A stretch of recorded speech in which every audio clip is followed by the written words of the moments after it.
Здравейте, скъпи приятели! Пак ще пробваме интересни неща. Мачи манго. Сега ще пробваме за първи път. Давай, Марта, отваряй, защото нямам търпение.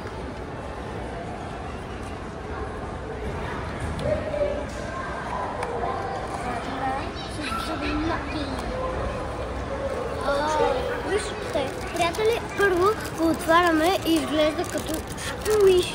Да. Твърдо е.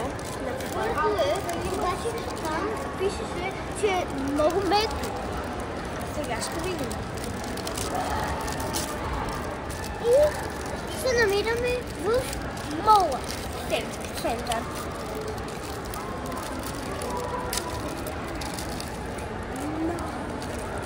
Така. Извади ръце и ти пробвай. Как виждаш ръка? Да.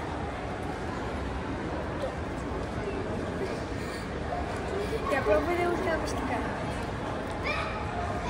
Малко ми е трудно, защото съм без зъб.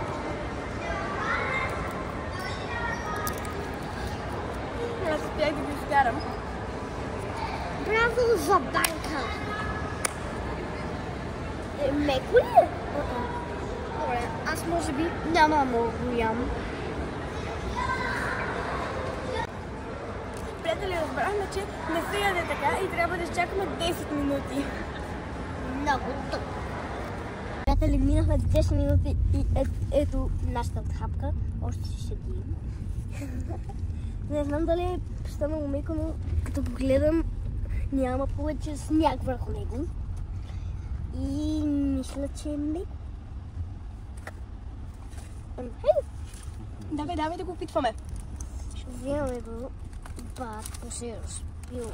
Той е станало като супа, бе. Вече не изглежда много по-меко. Къде? Извади го и лъпни. Това е като желе. Имам чувството, че това е желе за ядене. Хапвай. Това е мега вкусно! Приятели, това е мега вкусно!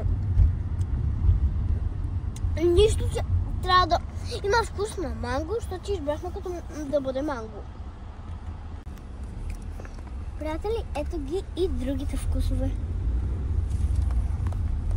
Ние си взехме ето това. Много е вкусно. Манго! Приятели, много е готино и невероятно вкусно. Препоръчвам ви да опитате.